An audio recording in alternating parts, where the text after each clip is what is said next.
Welcome to Channel AMEC, your insight to the Australian visa system.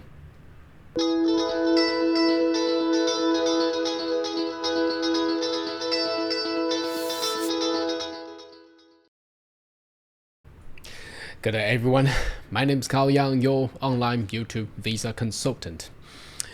Are you interested about migrating to Australia? Why don't you consider to subscribe to my channel and turn on the bell on the side, so once we have all the updates and news, you'll be the first one getting all the insight.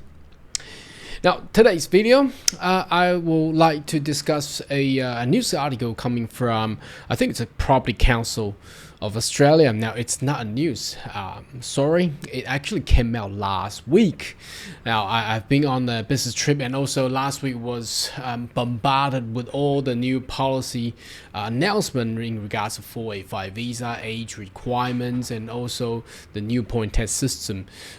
So I'm gonna catch up with this one. Now, what did the Property Council of Australia actually found out? It's actually on the news though. But to be honest, I searched all over the internet. No one's actually expanding or talking about this.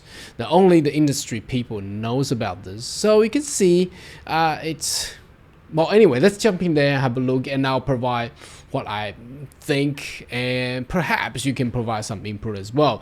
All right, let's go in there. Now, this one, very interesting. It says, now, when was this one?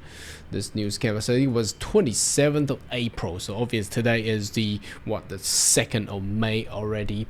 Now, what the title reads, reports clears international student in housing crisis. Now, obviously, we have been talking about housing crisis for probably, well, I mean, the mainstream media in Australia has been talking about housing crisis for how long? Perhaps about more than 6 months. They're all blaming on the migrant, blaming on the international student, and we see the new reform to kill and reject all the student visa applications just to see if we can solve the housing crisis. Now, just last week the report came out from the Property Council of Australia. Now, this council is actually a third party. It's not done by the government of Australia. It's actually a third party, and it's coming from the Property Council. So they actually do long-term analysis with all the statistics, and they sum up with the results saying that the international students should not be blamed. Why? Because it's only covered 4%. So if you read, coming down, read this, it's a landmark report released by the Student Accommodation Council. Oh, I'm sorry, Student Accommodation Council. I think they are the same. Same entity.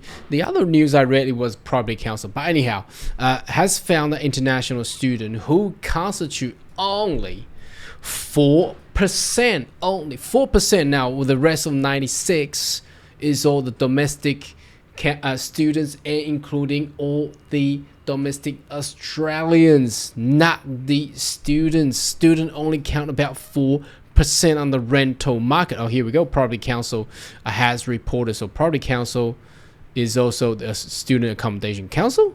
Not too sure. Anyway, that doesn't really matter, but it's basically what the report provides, and showing that international students only with a slim 4%. So why on earth we're cutting all those immigration quota? Well, probably more for political reasons then. Now, the other one is a similar information came out from Pi News. Obviously, it's talked about the same thing. So it talked about international student has been unfairly blamed for Australian rental crisis. And it's basically going back to the same information with this graph. I know it's tiny, but as you can see, the overall pie graph, there's only 4% that's covered by the international student, and about 6.2% domestic students, and the rest, about 90%, well, I think just the average Australians. So where did the actual crisis coming from? I mean, you should really go and dig into that, and that's not what I'm trying to cover today. But again, I just wanted to talk to all the viewers and the subscribers who has been following my channel for quite long enough. As I said, I think at the very beginning when they start talking about housing crisis, because back in 2018 they talked the same thing. They're talking about the city congestions. It's all because of migrants, so they gotta cut all the migrants. So back then was about 190,000, so then they cut down to 160,000, but there's still a lot of temporary visa and residents. Now the current Labour government, although there has been a change and shift of the government from the Liberal National Party to the Labour Party back in 2022, but I don't know how this actually come out again. I think it's just political wave where the side of how Labour trying to push for more migrants to come into Australia, then the other side started growing and talking about the same thing. It's exactly the same. So back in 2018, they're talking about congestions, cutting down the migration numbers. Now they're talking about housing crisis, but the actual data and figures actually shows international students only cover about 4%. Well, some people may argue, well, you got to count some of the temporary migrants as well. What about the workers? What about the other temporary investment visa holders? Yes, you can count them, but how many can that actually be? Can that actually cover a large chunk of that 90%? I doubt it. I don't think that will be the case. So again, that's why I had put that the picture and photo of the thumbnail with a bull and another thing at the side. So I think all of this, all the housing crisis, all the cutting down is all crap. It's just someone must be lying to us for some reasons, more political reason probably. Now another things, well, Australia is big. Australia is the 6th largest continent in the world. Obviously they have a lot of lands. Now the government has a lot of lands, either federal government and the state governments.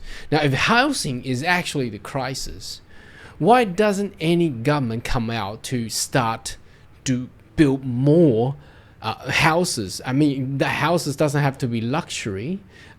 It can only, as long as it can accommodate. I know there are a few, but why don't they do more? Are they just sitting there and waiting and allowing for the property developers to actually get the hyped up of the house and the land, real estate property price rises? Probably, and then they want to shift the blame to someone else, and someone that doesn't have a vote. It's easier to blame with. Anyway, should you have more question and query, more than welcome to leave comment right down below, and I'll see you next video. Goodbye.